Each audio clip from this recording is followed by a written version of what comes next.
big news happening all over boxing this time of year. It's the end of the year, and everybody wants to know and review the year in boxing and have their fight of the year picks and so on and so forth. We may even give you an espresso shot, which is only that. But we got big news, and to me, the big news is Tyson Fury leaving his trainer, Ben Davidson, and heading back to his roots at Kronk Gym, founded by Hall of Famer, rest in peace, Emmanuel Stewart. Right. This is a big move because I felt like, as did Freddie Roach, when he was helping in the corner for the first fight against Deontay Wilder, that if they would have pressed the issue, they might have been able to get Deontay Wilder out of there. That's true. I mean, he looked dominant against Deontay. Sure did. And Ben Davidson was at, I wonder how much of this has to do with Ben Davidson being at Deontay Wilder's last fight and watching him knock out Virgil Ortiz. Sorry, not Virgil Ortiz, King Kong Ortiz, and then say, and then come out afterwards to all the fighting blogs and say, clearly he is the hardest puncher in the division and maybe of all time. That's not in question. And it was almost like praise that he was heaping upon him. And he went too far. He didn't add any, but my guy's better. But my guy got up when he got hit. There was none of that. He went too far. And he was very impressed with Deontay's work against Luis Ortiz. And the way that they made it sound like is that he went out there on a scouting expedition. Yes, basically to scout Deontay Wilder and to see where he was. Got caught up in the emotion of the fight. He got caught up. That knockout was too much for him. Cost him his gig. I mean, he had a great game plan, which wasn't too difficult for Deontay Wilder, to beat him, and Tyson Fury had the discipline to stick to that game plan. Yes. And I pretty much just incorporate that with a little bit more conditioning, and I think that you guys can take his belt. Man, and he's been holding that belt for almost 5 years. Yeah. Almost 5 years. And I'm very interested to see. The other big news was that post that you sent me that just has to be a joke. It wasn't. Unbelievable. And the two-time champion, heavyweight champion, who has all the belts more or less, yes, Anthony Joshua, reached out publicly to Tyson Fury and said, hey, if you need a sparring partner for your fight against Deontay Wilder for the rematch, I'm there for you. We're going to fight eventually, me and you, but I'm willing to be your sparring partner for this. That's crazy, right? And Tyson Fury, this must be a British thing. It was dope to read. It was really exciting. Right? Because then Tyson Fury responds with, I hope you weren't kidding because I could use you. And that's great, man. I would pay to go see that sparring. Right. And the thing of it is that Anthony Joshua is so humble, and a lot of people don't like the guy because he doesn't walk around with the bravado or whatever, the machismo or however you want to put it on him.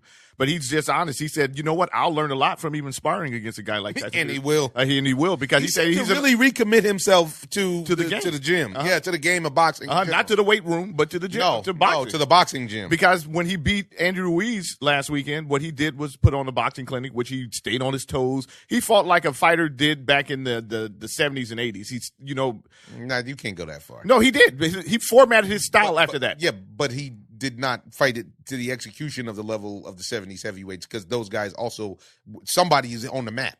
In every 70s heavyweight fight, somebody's on the mat. But most of them aren't fighting against a guy who weighs 300 pounds. If none of them are. But if they were, he would be on the mat early. I don't know. George Foreman. George Foreman, but we're talking about an anomaly. Putting you on the mat. Two guys. And everybody else is going to Larry Holmes ain't going to get you on the mat after all them jabs in 15? Are you crazy? But I'm saying that. Are you crazy? But his style, he patterned. Ron Lyle? Still, 300 pounds is a lot of man. Guess what? Them ones and twos have the answer. A lot of man, and it takes 15 rounds to get you out of there. It doesn't take 12. Because the thing that Andy Ruiz had exposed that AJ didn't have the skill set to expose was that 300 pounds to the body. There was no body work because he was so concerned with, lowering himself, which I understand. It was a very cautious thing. And I agree with what Tyson Fury said, which was, I'd rather win a fight in a cautious manner than lose spectacularly so that the fight fans can be happy about a spectacular fight. Sounds like that's what you wanted, though. No, that's not what I wanted. I'm not mad at him. I'm not going to give him extra accolades as though. What's extra accolades did I give him? I told him he fought his fight he patterned his fight after the guys from the 70s or 80s. Said that he fought just like those guys in the 70s. Well, I'm still saying that he fought those. Yes, he did. He did. Those guys get you on your back, though, T. Not all of them. No, they don't. Not all of them do. Joe Frazier don't put guys on their back. I'm not even talking about knocking them out. I'm talking about getting you off your feet. But like I said before, back in the day, the heavyweights did not weigh anywhere close to what the heavyweights weigh now. Madam Secretary, we have once again sidestepped the facts because Senator Miller cannot defend his statement. I did defend my statement. No, the facts. Did not. Oh, my. 300 pounds a man is a lot of man. They don't even have, I can't remember one guy, the closest person probably to weigh close to 300 back in the day was George Foreman. I think he was probably like 250, 240. Yeah, but that's because that sort of weight is not good. It's not conducive to being a successful boxer. Mm-hmm. It's just not. I mean that. So, to imply that those guys would just topping out at 6 feet tall. Yeah, but to imply that these guys would just get a guy that 300 pounds off of his feet is not being honest. And that's not true. It is being honest. It would take close to 15 rounds to get a guy 300 pounds. Even with George Foreman and Ron Lyle's fault, and they went toe to toe for 15 rounds. They didn't even go 15 rounds. I think 4 rounds. Yeah, they didn't even go 15. It went 4 rounds. Yeah, that's I'm saying. Tell you. Theirs went longer than 4 rounds. No, it didn't. Ron Lyle and George Foreman? Yeah. They went 4 rounds. No, let me look it up. Maybe 5. I do believe they went 4 rounds.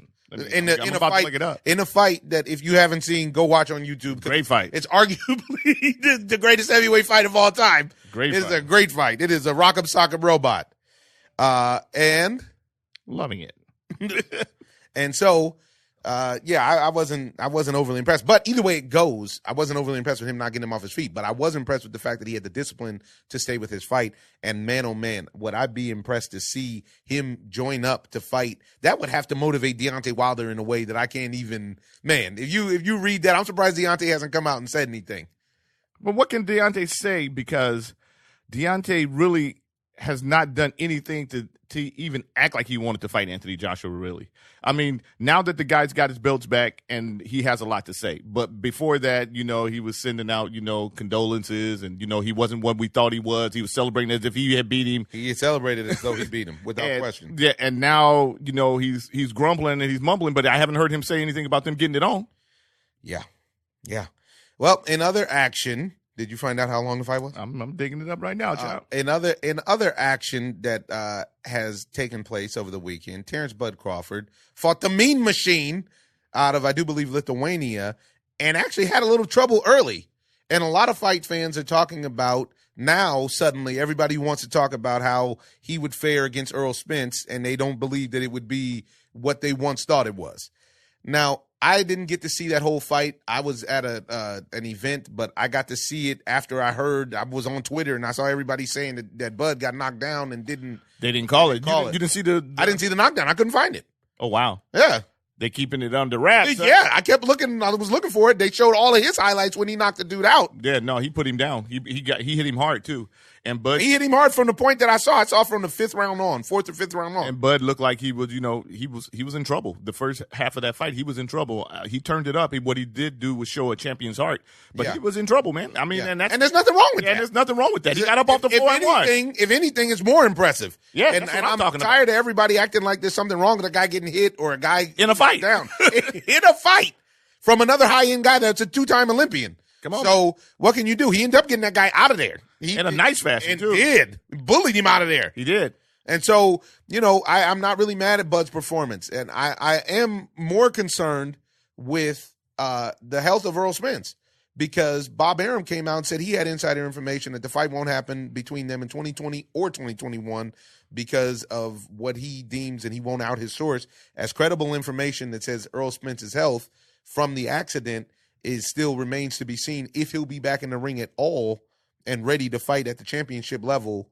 And legal issues. And legal issues. Really, really unfortunate. Man, then do I love watching Earl Spence Jr. fight. So now all eyes have shifted to a fight potentially between Bud Crawford and Shawn Porter, who we know is always game. He's ready to go right now. He's ready to go. And how about your boy Tim Bradley catching a lot of flack, a lot of grief for his post-fight antics. I watched his rant. I was like, what are you doing? Looked like Andre Ward was looking at him like, what are you bugging doing? it out. You're bugging it out right now, B. He lost his, and not only that, why do they keep acting like the fighters won't fight Bud Crawford? That's not the problem. Bob Arum is the problem. Bob Arum is stopping him from being able to leave that stable to go out and fight the other big opponents that are out there for him to fight. Well, he's the only guy that Arum has at 47. and he has a belt, and it needs to be protected. Not that I don't think it's Bud. I don't think Bud is scared of fighting anybody. And honestly, you're crazy if you don't think Bud gives a fight to anybody in the league. He gives a great fight to anybody in the league, and chances are 90% of the guys he's going to beat.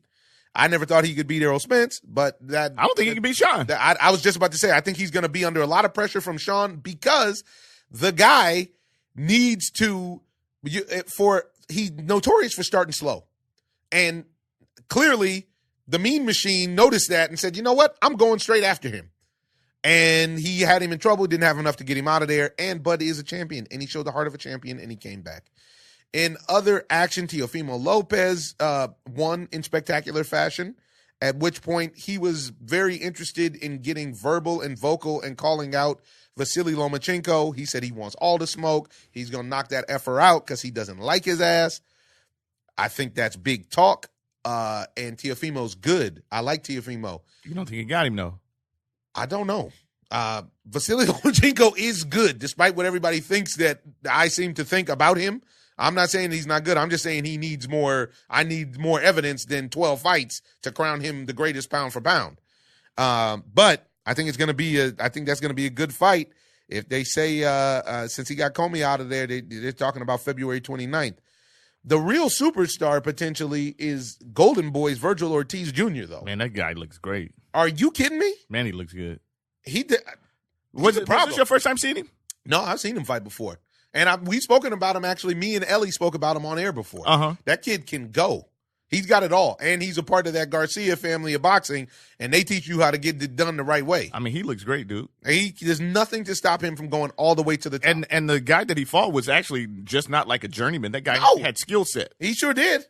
He was sticking and moving and everything, but he got caught with a couple of good shots, and he actually hit Ortiz. He did, and Ortiz wore him. He wore him. He walked through him. Man, that kid is serious. And staying in that Garcia camp, it's been announced that Mikey Garcia will fight Jesse Vargas and has signed with Matchroom and Eddie Hearn. This is going to be interesting I think it was only a 1 or 2 fight deal, and which makes sense because Mikey is, after getting frozen out of the league for 2 or 3 years by Bob Arum and his dispute with Top Rank, you can see why he would be reluctant to sign a long-term deal. Right. It's not necessarily what he's looking for.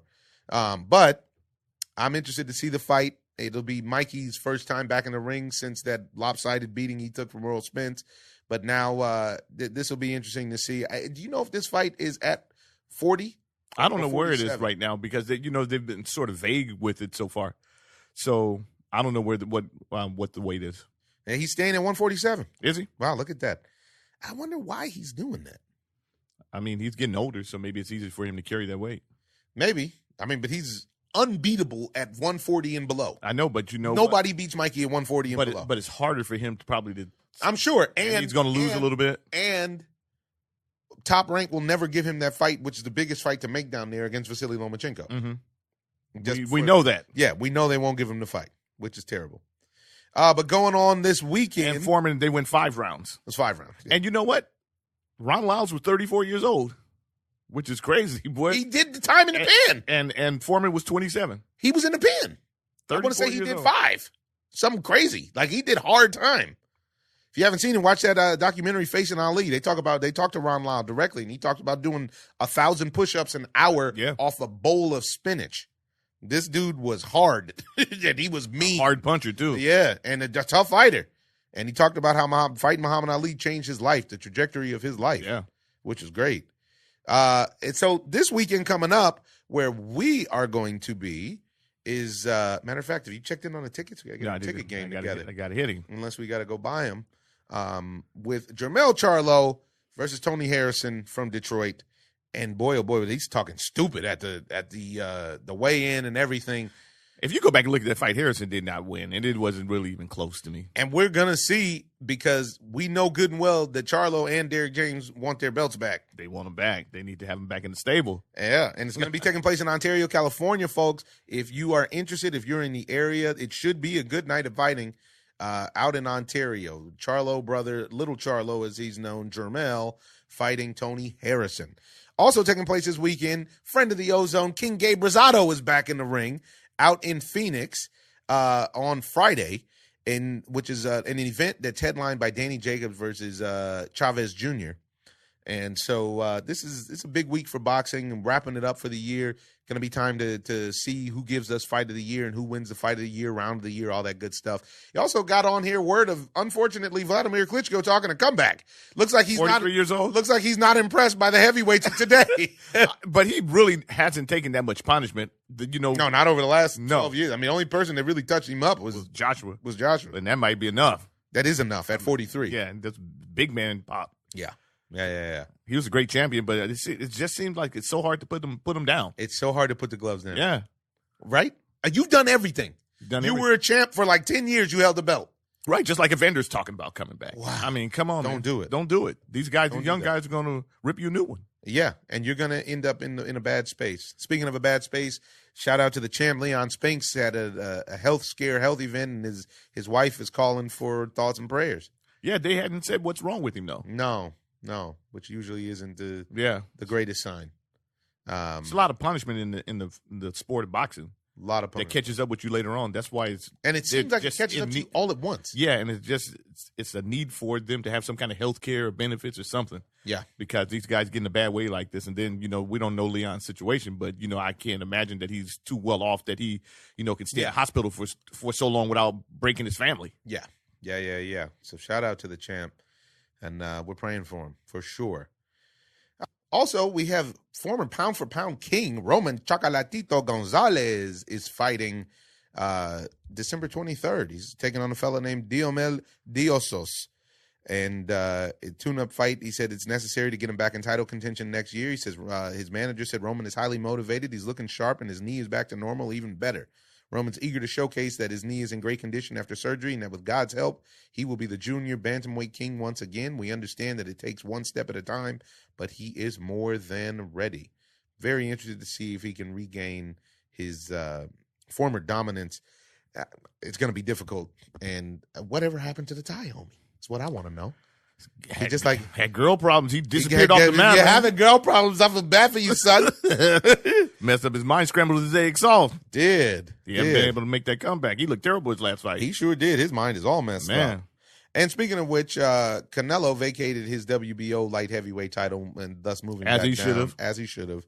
And I actually spoke to someone the other day who felt like Kovalev took an actual direct monetary dive. No question. So, and then the final piece we want to cover in boxing is an unfortunate one, and it's that Adrian Broner is on the hook for $830,000 for sexual assault in a club that he pleaded guilty to, and that a civil court decided that he needed to pay for. He pleaded guilty, right? That was like the if I remember reading that correctly. Hold on, because it's all on TMZ Sports. I really hope that Adrian Broner gets. I really hope that he gets himself together. I know he didn't appear in court and didn't defend himself or contest the charges, which led to a default judgment.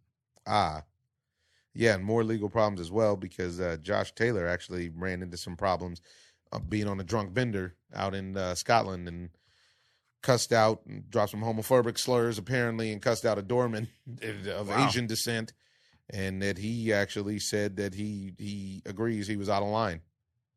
So now he's got somebody about to pat their pockets on him. Yeah. Oh, look at this. And now it seems Anthony Joshua is already regretting his public offer to spar Tyson Fury. When I look back at some of the ish I say, mate, I say, why did I say that? What am I doing, mate? Yeah, but this thing with Broner is really unfortunate. We're watching a guy literally implode, self-destruct, dude. This dude is literally. And he's, despite the money that he says that he has, you can't go around paying $1 million out to people it catches up with you. Too often. This is a lot of money, This is a big deal. Yeah, I don't know. Yeah, he didn't. Yeah, that's what it was. He didn't show up to defend himself, and with that, he's forfeited $1 million basically. That's a big time no show. That's a big time no show, and I mean, hopefully the lady's all right. That's not cool. Also, in the world of basketball, you see ex-commissioner David Stern, who's really solely responsible for taking basketball worldwide. Right. He's in serious condition, surrounded by loved ones. It could be time. So he's surrounded by loved ones right now, huh? That's what they're saying. Wow. That's what they're saying. He had an aneurysm, correct? Yeah, and that's never a good look. He had a sudden brain hemorrhage, and he was at a restaurant in Manhattan. And they said the NBA put out a statement saying that he's receiving great care and he's surrounded by his loved ones. Wow. So we'll see. We will see what happens. But moving on to the big money sport, and I ain't talking about football, the Major League Baseball hot stove has heated up and it's on fire. Is it even a stove anymore? It's not even. This Straight is inferno. This is a full blaze. Where do you think Lindor is going? You know what? They're filling office right now. The Dodgers are after him. The Dodgers are supposed to be after him big time. I have no idea why. The Dodgers are supposed to be after Mookie Betts. They're after Mookie Betts. They're after Lindor. I mean, they're after everybody. I heard they were after you. I don't know if I can help anymore. But what I can tell you is I ran into Stan Kasten at a restaurant here in Los Angeles, and I said, "How do you feel?" He said, "Like a loser." And that is saying a lot for a man who's very wealthy, put together actually that Washington Nationals team that just won the World Series, also got the Atlanta Braves back on the right course. And that's saying a lot for that guy to feel that way. And I appreciated, as a Dodger fan, I appreciated him saying that that's how he felt, even though I don't think he's a loser. So they're trying to figure out how to get over the hump. I also really appreciate what Clayton Kershaw's response was to the Astros cheating. You saw that? No, what did he say? He said, you know what? That really sucks. He said, I don't really care what their punishment is unless it means that we win that World Series. He goes, I have to be honest, I was pretty surprised that I gave up that lead twice down there in Game 5. He said, he goes, we're all out here trying to get any edge we can to win. He said, but when you start using technology and cameras and video, it's really unacceptable. I don't know if they can do anything to stop technology at this point. Right? What can you do? But you know what it does do? It does actually make it make sense of how much more effective Clayton Kershaw was in Dodger Stadium during that series. Yeah. Because in Game 1, he actually came out and dealt. Yeah. Yeah, I think he gave up 2 runs over 7 or something like that, if I remember correctly. He wasn't even really pitching bad the game that they jumped on him. It was just that one inning. And maybe that was when they did, they figured it out. The Da Vinci Code. Because you know when else he didn't pitch bad was Game 7 after he came in, which we all know that if he was available to start, he should have just started. Right. But in Game 7, he pitched 1, 5, and 7. He came in Game 7 and shut them down, I think, for 5 or 6 scoreless. Uh-huh. After Yu Darvish got in trouble. You was in trouble. I don't even know if that was the carry. No. You was in trouble. But no, you was in. George Springer let it off with a double. That had nothing to do with nothing. But it did, though, after the fact, because if you remember, he was on his way to pitching out of that, and Cody Bellinger threw a ball. They start throwing the ball around. And then when the guy. You throw the ball around. When the guy's when his confidence is already on the ropes, you start throwing the ball around, forget about it. Circus is in town. They're calling people out of the crowd. That's how it goes. Yeah, so Rendon got in a little bit of hot water for his statements about the Hollywood lifestyle. You catch that? Yeah, but I don't know why. He knows what's best for him and his family. So why should he stray away from that? I think it was just the delivery.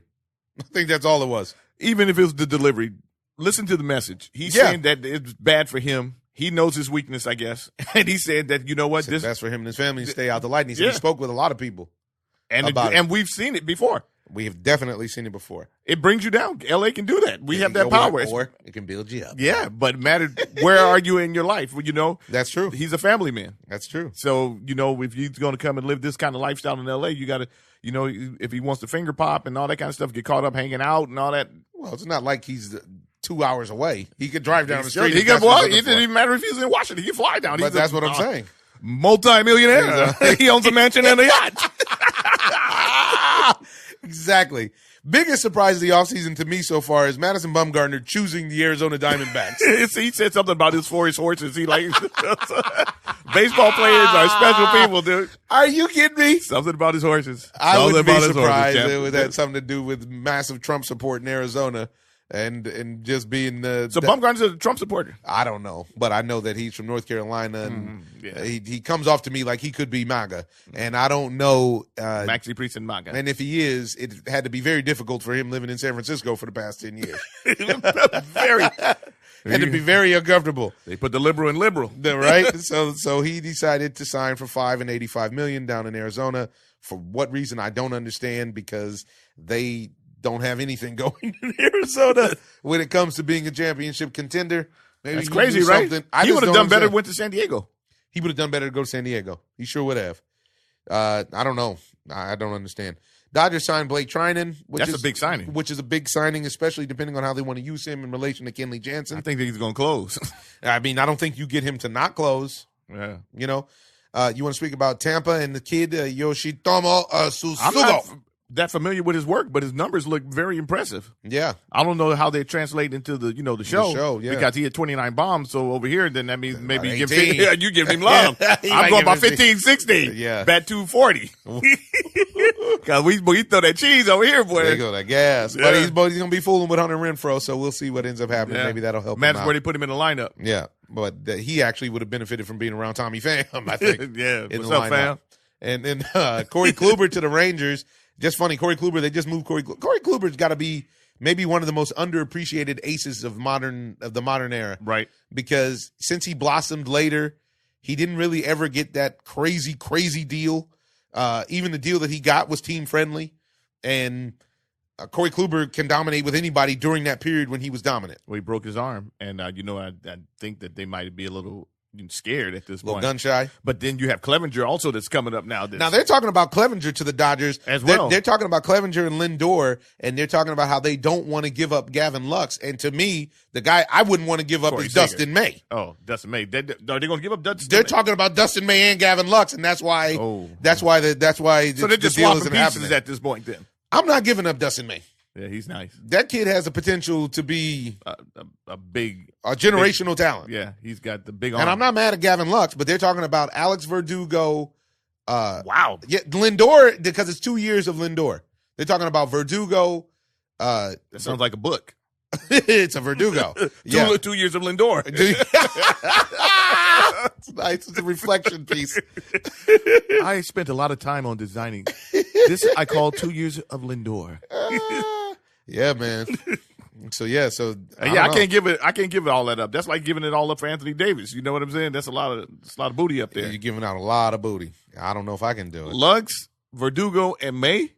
I mean, this is like the cornerstone of a potential new franchise. You can see that the older players they're phasing out. I mean, do you think that you're going to be able to get that from Red Turn now? So the Dodgers should actually be in the market for Josh Donaldson, honestly. Yeah, and that's why they were apparently heavily in the market for Rendon. Yeah.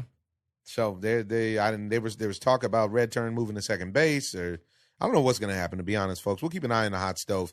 But this has been an action-packed full episode of the OZone. Very happy to be back in our studio and enjoying this. And we had some technical difficulties, folks, and now we're back at it. Expect a big 2020 out of us.